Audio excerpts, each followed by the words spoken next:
Mint azt a korábbi videóban láthattátok, a Sea of Thieves élt már meg szebb napokat is. A 14. szezon valószínűleg a legrosszabb állapotban került kiadásra az eddigi szezonok közül, és még mindig nem kaptuk meg az összes tervezett újdonságot, viszont legalább most már tudjuk, hogy ezek november 14-én kerülnek játékozadásra, mármint másodszor. Reméljük most már komolyabb bugok és exploitok nélkül. De mi a helyzet az ezt követő szezonokkal? Kaptunk néhány igencsak érdekes infomorzsát, mely mindenképpen bizakodásra ad okot.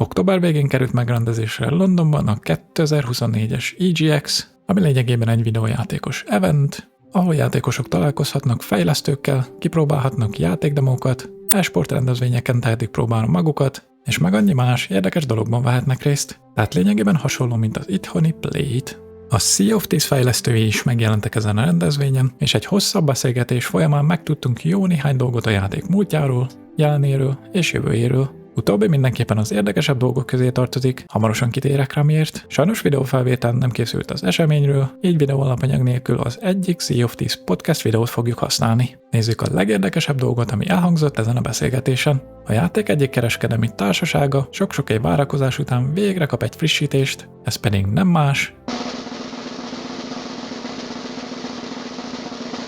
mint a Hunter's Call. Ne csak egyszerű küldetéstípus játékozadására gondoljatok, hanem nagy valószínűséggel a kereskedelmi társaság megkapja a saját emisszári zászlaját is. Ehhez persze ismerve a stúdiót, új játékmánikákat és eszközöket is kapunk majd a jól megszokott új küldetések mellett. A legjobb az egészben pedig az, hogy tengeri szörnyvadászatra is indulhatunk majd. Egy új vadászható szörny hozzáadással remek lenne, ahogy az is, hogyha a Kraken végre kapna egy Riverköt és egy valós Word-event válna belőle. Megalodon vadászatra indulhattunk már a Shrouded Deep Adventure alkalmával, így én elképzelhetetlennek tartom, hogy ne hoznák vissza a fejlesztők azt valamilyen formában. Régebbi játékosok emlékezhetnek, hogy a Festival of Fishing Event alkalmával kaptunk már Hunter's Call questeket, ahol különböző szigetek közelében kellett egy megadott számú halat kifognunk. Ezek visszatérése is majdhogy nem garantált. Véleményem szerint a legnagyobb hátulütője a Hunter's Call-nak mindig is az volt, hogy nem kaptunk a többi kereskedelmi társasághoz hasonló kincset, csak inventory itemet. Így nyilván ellopni sem nagyon lehetett ezeket, kivéve ha storage crate-ben vagy hordóban voltak ezek a halak. Viszont én nagyon remélem, hogy a fejlesztők gondolnak a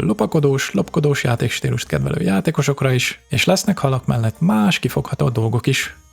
Vagy képzeljük el, hogyha mondjuk lennének a térképen speciális zónák, ahol ha horgászunk, rendkívül ritka halakat foghatunk, viszont ezeket nem tudjuk elrejteni inventoriban, hanem a hajóra kell tegyük őket, mint más kincsek esetén. Ezzel pedig lehetőség nyílna mások számára, hogy ellopják azokat. Rengeteg érdekes dolgot el tudok képzelni a Hunter's Call-al kapcsolatban. Ha már a játékban lévő feature-öket nézzük is, rengeteg kérdés merülhet fel. Mi történik akkor, ha a merülést használva csinálunk meg egy World Eventet? Akkor milyen kincset kapunk? Mindez azt jelenti, hogy lesz több ilyen, hasonlóan a többi kereskedelmi társasághoz.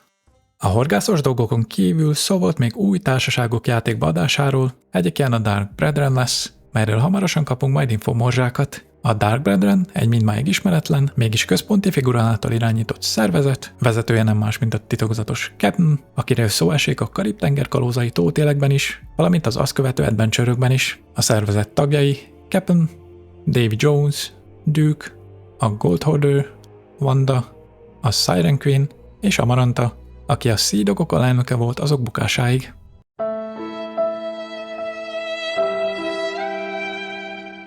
A beszélgetésben szó volt még arról, hogy a már játékban lévő társaságok is kapnak majd egyéni küldetéseket. Annak kitalálása, hogy melyik társaságra utalhatnak a fejlesztők, nem fog nagy nehézséget okozni, ugyanis az egyetlen ilyen a Hunter's Call-on kívül a Reaper's Bones.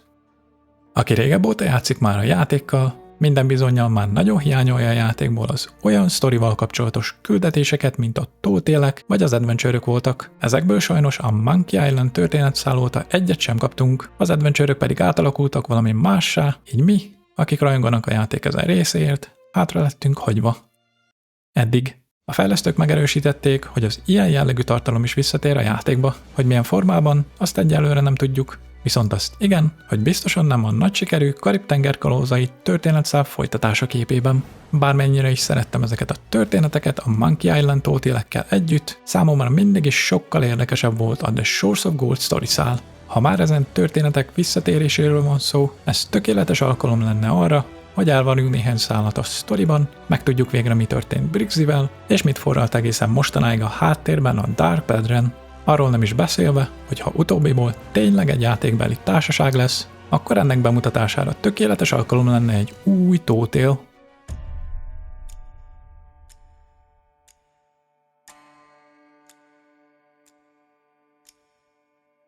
Amint láthatjátok, sok újdonság fog játékba kerülni jövőre is, és ez még nem minden. Jövő év elején valószínűleg bemutatják majd a fejlesztők az évre tervezett szezonokat, ismét egy preview event formában, mint ahogyan tették azt tavaly is. Ti milyen témájú új szezon tudnátok elképzelni a játékhoz jövőre? Köszönöm szépen, hogy megnéztétek a videót, ha dobsz egy lájkot, azt pedig külön köszönöm, sokat segít, hogy minél több nézőhöz eljusson a videó. Ha napra kész szeretném maradni a játékkal kapcsolatban, ne felejts el feliratkozni, és nyomd meg a csengőt, hogy értesülj, ha új videó van a horizonton. Találkozunk a tengeren, kalózok!